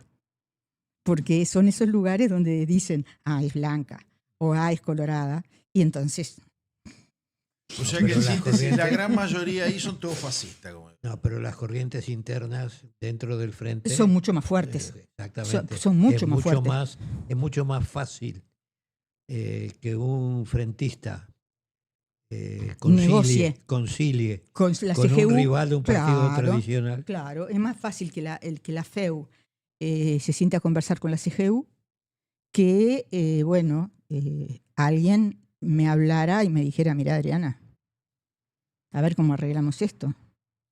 No, ahí era una lucha muy, muy, muy, muy intestina. Entonces él me pregunta, ¿cuándo llegó el momento? Yo, además, hacía unos esfuerzos exagerados, ¿no? Por ejemplo, yo tenía una dedicación total y con esa dedicación total me pagaban un sueldo, trabajaba en 2 facultades, sociales y humanidades. Y me gustaba trabajar en las 2 porque me daban distintos ángulos, ¿no? De un lado, la educación, las maestras, todo ese tema, y del otro lado, bueno, la parte más sociológica, de alguna manera más dura, un poco más externa. Y bueno, yo soy las 2 cosas, soy socióloga y soy educadora. Y bueno, en humanidades, a partir de esto se me hizo absolutamente imposible. Entonces voy a contar una de la Facultad de Humanidades que a mí me hizo tener pesadillas.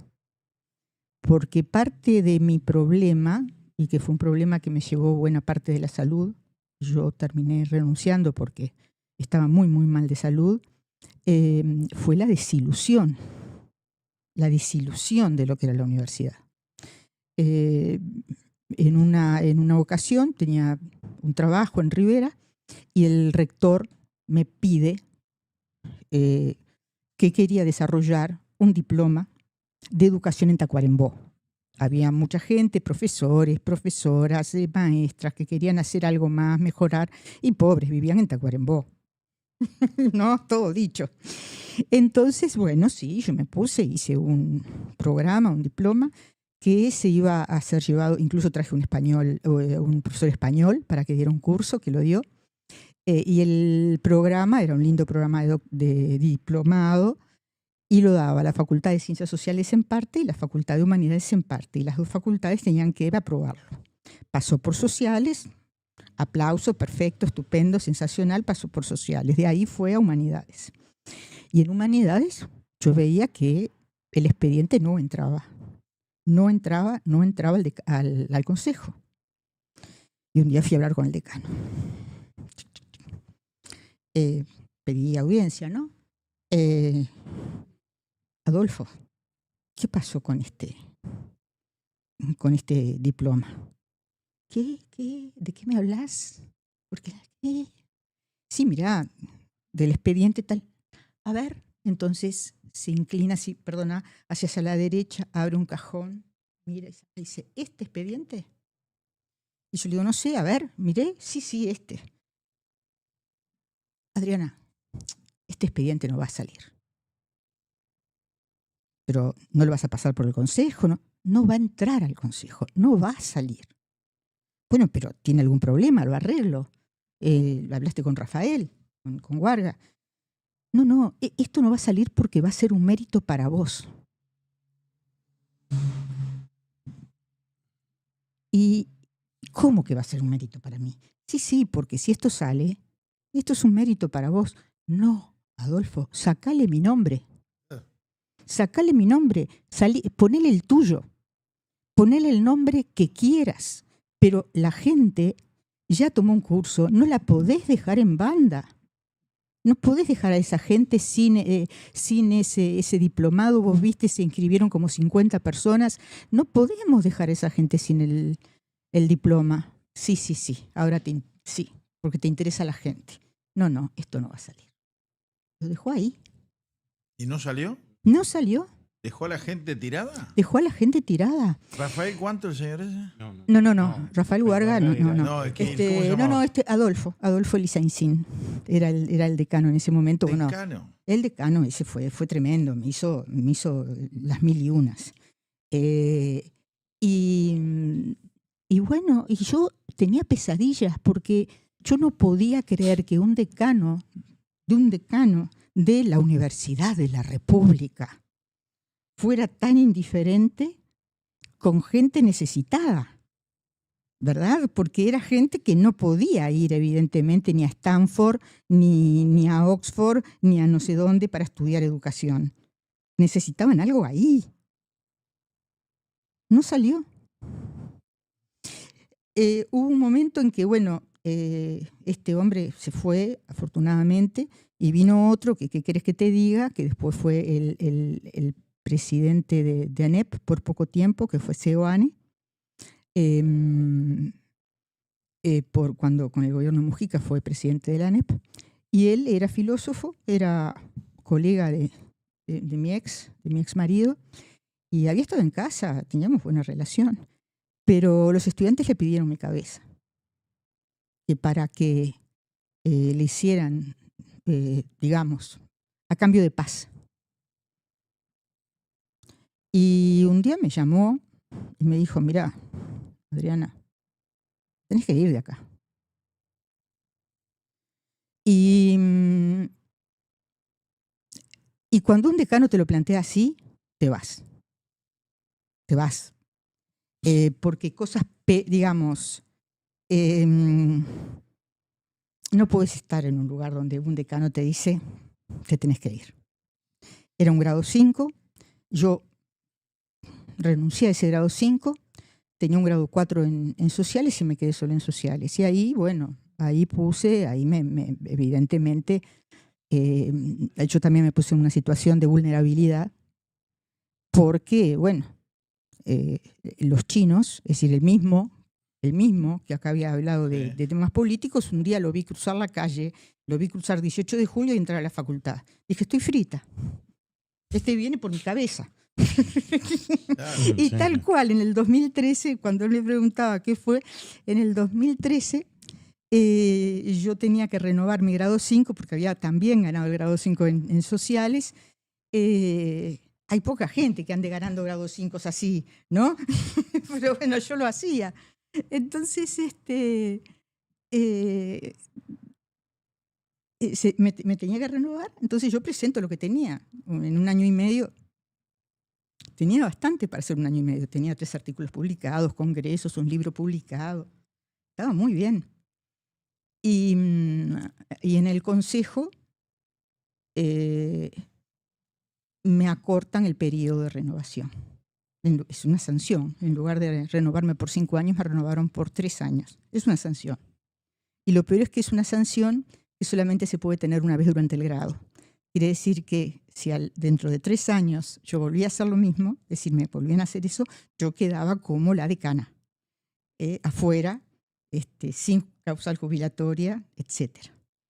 Cuando yo me enteré de que me habían sancionado, de que me habían acortado el periodo, yo estaba, para que se hagan una idea, yo estaba dando, esto es algo importante, dictando la conferencia inaugural de un congreso internacional en el extranjero sobre educación.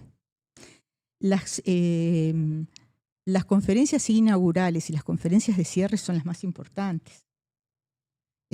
A mí se me había dado la oportunidad en fin, de abrir un congreso internacional con 3.000 a 4.000 inscriptos, mesas, expertos, etc. Y yo salgo de ahí y me encuentro con un correo que me dice: lo lamento mucho, Adriana, de un colega de economía, lamento mucho, Adriana, se renovó por 3 años. Y yo salí a caminar. Yo entendía por qué. ¿Por qué? Y entonces la única solución a la que arribé fue porque pueden. Claro. Porque pueden. Es poder puro. Es poder puro. Y allí en el 2014 fue que yo tuve un quiebre de salud. Un quiebre de salud significa una depresión mayor por estrés postraumático. Y bueno, ya no fui la misma, por decirlo así. Y ahí fue donde abrí el Facebook y otras cosas más. Y dije, bueno, cuando me echen, esta gente me quiere echar, y cuando me echen quiero que sea noticia. Entonces levanté perfil y fue noticia. Pero lo usaron para ganar las elecciones. Y nada más. Es decir, acá estoy. Y entonces en el 19...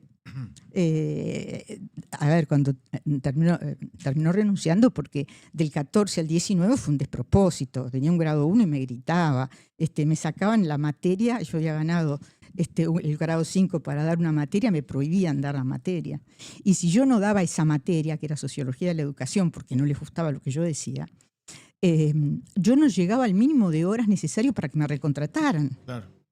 Entonces, traté de hacer un recurso, y en el recurso jurídica dice que la facultad no tiene por qué dar razones para sancionar, que es discrecional, que la facultad puede hacer lo que quiere. Y uno de estos candidatos a decano cancela. Yo fui a hablar con él, era presidente de ADUR, mira, el sindicato, de mi sindicato.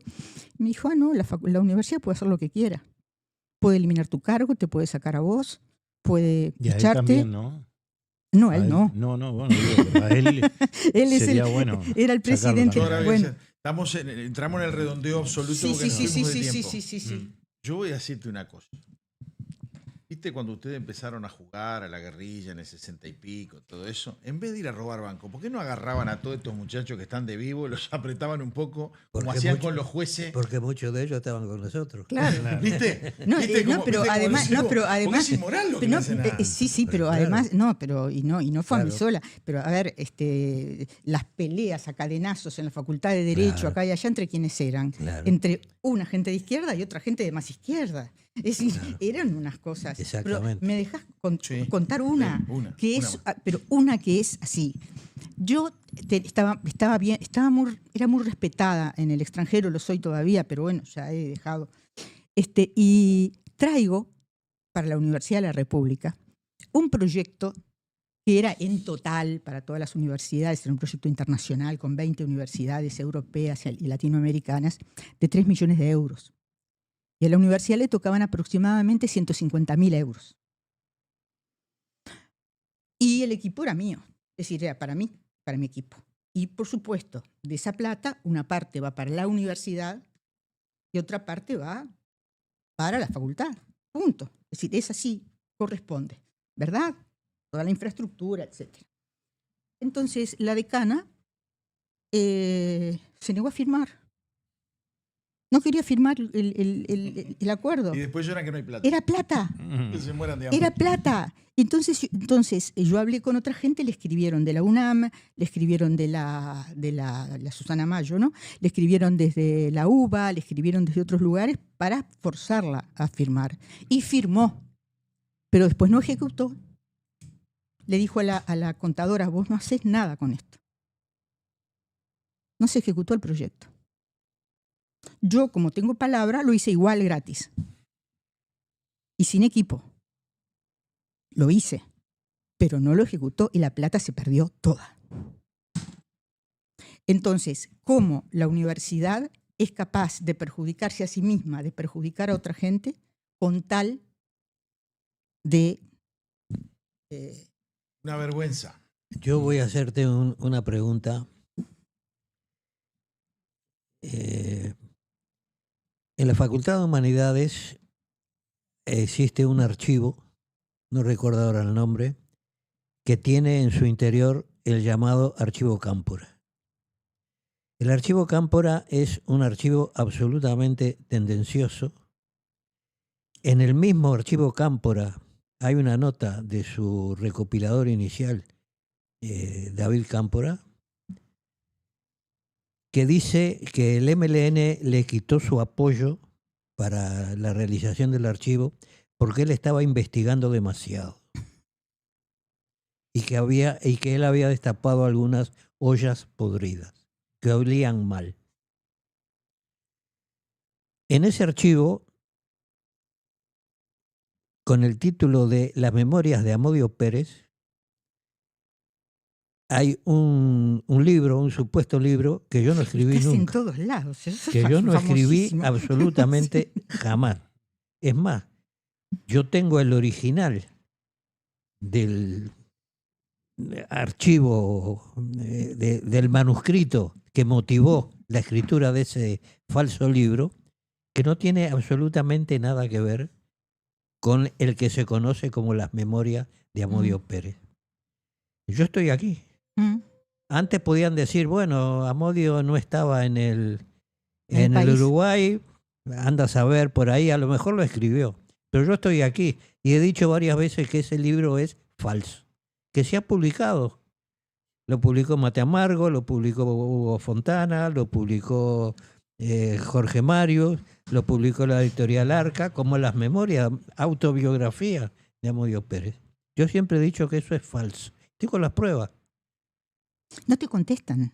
No te van a contestar nunca. No. Bueno, yo le he dicho, hasta el cansancio. No.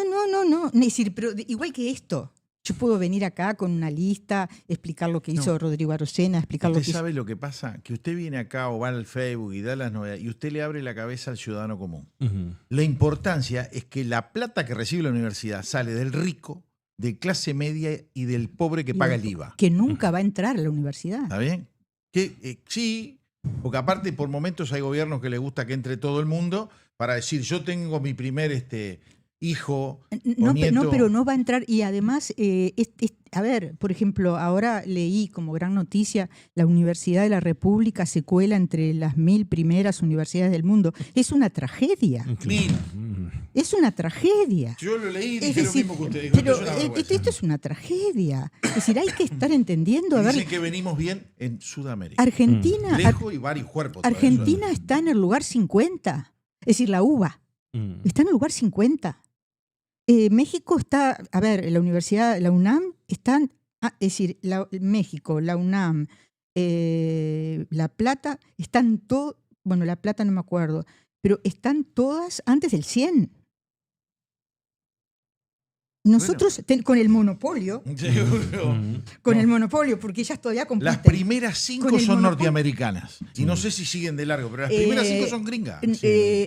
A ver, viene el MIT primero, Sí. segunda está segunda, inglesa, creo que la inglesa, la Imperial College of London, después viene Oxford, que también es inglesa, después viene Harvard y después Cambridge. Esas son las 5 primeras. Sí, tenemos que aplaudir ahora que el ministro Maía le cortó más para que progrese y que si seguimos así, el año que viene va a estar en el 2000, no en el 1000. Claro, Bueno, gracias a Maía, ¿no? Y bueno, y cuando terminen de depurar los archivos de la Biblioteca Nacional, me contás. Porque la verdad que los archivos... Esa es la intención, creo. Bueno, Es una posibilidad. es decir, yo lo que diría es, no se cierra algo para pensar. Se cierra algo, es decir, a ver, ¿qué es lo que pasa acá? Bueno, estuvo funcionando, vamos a seguirla funcionando, mientras hacemos la nota de lo que tenemos que pedir en la próxima licitación pública para solucionar esto. A ver, lo que hay en humanidades, vos viste cómo robaron aquellos archivos en humanidades. Absurdo, una cosa de nene chico. ¿Quién va a robar, ir con un destornillador a llevarse los discos duros en lugar de agarrarse las torres? Y dejar un mapita como en los 60. Un mapita, a ver, tenemos el Google, querido. No es. A ver, yo qué sé, yo lo que le digo, insisto, a las personas es que entren a la universidad, es decir, que no dejen de estudiar, Pero, por favor, dejemos de creer que la universidad es lo que la universidad dice que es. La universidad no es laica, la universidad viola los derechos humanos. A ver, lo peor que me hizo la universidad fue después que renuncié a la universidad. Después que renuncié a la universidad, yo fui a hablar con todos los abogados del mundo. Me prohibió trabajar en Uruguay. Otra cosa más inconstitucional que prohibirle a una persona que durante 5 años trabaja en Uruguay, aún impartiendo docencia, que es la única excepción, ¿verdad? Que sí, en aquel momento se permitía, ahora se puede trabajar de cualquier cosa. Y yo fui a hablar, hasta con Saldain hablé. Y me dijo, ¿y qué vas a hacer? Y hubo otro que me dijo, doctora, ¿usted vio cómo está la justicia? ¿Por qué no escribe un libro? Y otros me dijeron de otra manera, mira, querida, no tenés los $50.000 que necesitas para que yo me dedique a esto. Porque esto se pierde. Es decir, si se gana, bueno, se cobra de ahí, pero si se pierde, porque esto se pierde. Porque la universidad nunca puede perder un juicio. Yo tengo que leer algunos mensajes que son interesantes. 076 dice, las peleas entre el FER y la FEU, históricas. La universidad se vota a ella, pero la mantiene Juan Pueblo. Todavía quiere dominar la enseñanza privada. Nos quedamos sin programa y tocar otros temas será el próximo. No nos quedamos sin programa, señor televidente, porque creo que este fue muy interesante. Yo leo todo. Torres de Mega había escrito de lo tomado que estaba la universidad, pero el desastre que están contando no tiene parangón. O sea que yo creo que, y mire que me ha hecho callar la boca varias veces escuchándola, porque uno se impresiona. Con los que me conocen saben que soy de interrumpir y todos esos líos. Saludo grande al Lampa y sus compañeros, felices 200 por unos cuantos más. Leandro Grille fue un eterno estudiante de bioquímica de la la que estaba, de lo que iba para militar. No salió nunca de primer año de la licenciatura en bioquímica. Seguimos. Tenemos brillante programa, felicitaciones, y hay un montón más que vamos a tener que dejar para el próximo programa. Bueno, las si felicitaciones son para Adriana, que nos ha dado una lección. Hay que recordar, entre otras cosas, que las clases en humanidades eran de 3 horas. Así que estoy acostumbrada a hablar largo y si me dejan ni les cuento. Invitamos un solo expediente nomás. Así que, bueno. A ver, de nuevo. Acá la felicitan. Bueno. Acá dice, me mandás las cosas. Gracias a la señora, dice, por las verdades que saca a la luz. Muchas gracias a ustedes. Acá también el 006 que nos felicita por el programa, por los 200 programas y felicita a la participante.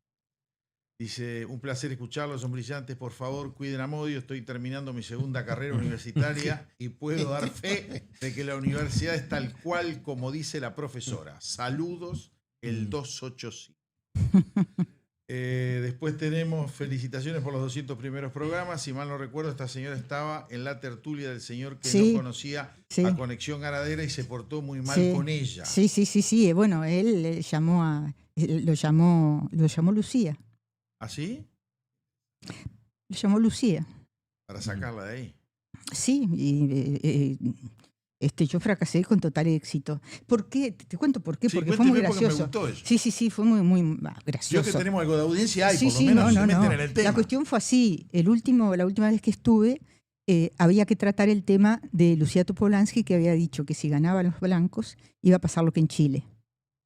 Sí. Que se iba a prender todo fuego. Sí, es cierto. Entonces yo estaba ahí como frente amplista moderada, porque yo todavía estaba en la 21-21. Yo ahí, después me echaron de todos lados, tiré todo al diablo. Y dije, no, yo acá no puedo estar. Entonces, cuando me tocó a mí la palabra, dije que Daniel Martínez como candidato tenía que salir a decir, ya, hoy, dije hoy mismo, está ahí grabado, es de mayo, no de noviembre del 19, tenía que decir ya hoy que de ninguna manera, que gane quien gane, el Frente Amplio va a acatar la voluntad popular. Usted es muy demócrata. Mucho. Es decir, soy institucionalista, mucho, muy republicana.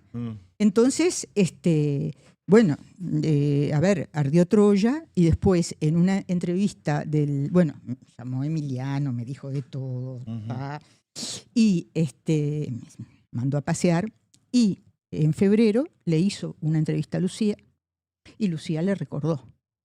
Porque en aquella tertulia que se dijo que no iba a haber fuego y que no sé... No es verdad, va a haber. Y que nos elijan y y nosotros vamos a dar nombres. Y no queremos que nombren a cualquiera, quiero que nombren a los nuestros. Y así fue. Tenemos el 286 felices 200 programas y muchos más. Si no existieran ustedes, nunca hubiéramos sabido la verdad de este país en los duros años de plomo. Saludos, el señor Alejandro. No doy el apellido. Y bueno, nos retiramos. Sí, una cosa, vamos a esperar que la universidad, como todos los organismos del Estado, envíen su propuesta para los 5 años al Parlamento. Vamos a estudiarlo y le vamos a hacer un profuso pedido de informes muy superior a las preguntas que le van a hacer los legisladores en el Senado y en la Cámara de Diputados. Me dijo un senador, que por suerte ahora no salió nada, bueno, lo acomodaron igual, del Partido Nacional, a la universidad la tenemos que defender porque es nuestra. Igual que ANCAP. Mala, pero nuestra. Y yo no podía creer. No podía creer. El 762 nos mandó una transferencia por uno de los libros y él ya lo había comprado y quiere que lo sorteemos. Y yo les voy a pedir a mis compañeros que nosotros agreguemos 3 más y sorteamos 4 libros. Sí, pero el próximo programa le parece. Al señor que no le mandó el libro, sí, le manda ese libro y le vamos a regalar un libro. Un libro. De otro. No es un regalo, eso yo tengo la sanción para usted. Vamos a regalar La vida de nosotros. Seguro. Intervenciones telefónicas en el Uruguay desde el principio de la gestación del teléfono hasta no aparece ahí la Percival y compañía. No, pero aparecen varios tigres. Sí, Desde que le llegamos al gobierno de Tabaré. Álvaro, para ese pedido de informe podemos contar con tu ayuda. Por supuesto. Sí. Por supuesto. Muy bien. Pues será hasta el próximo jueves. Bueno, muchísimas gracias y feliz cumpleaños. Sí, acá estamos. Ya veo que están todos 200 a ver años. la torta, no veo, mire, todo eso falta. Albérico, que entró y ahora creo que salió para hablar por teléfono, nos vino a saludar al final. Albérico Barrio, que está con nosotros a partir del jueves pasado y va a estar este jueves también. Nos trajo una caballito blanco. Ah, mira. Un té amarillo. ¿Ah? Bueno, sigamos entonces. Hasta el jueves. Hasta el jueves. Bueno, saludos a todos. Esto es El Cernidor. Otros ya te contaron las noticias. Nosotros te contaremos la verdad. Conducen Álvaro Alfonso, Amodio Pérez y Horacio Lampariello.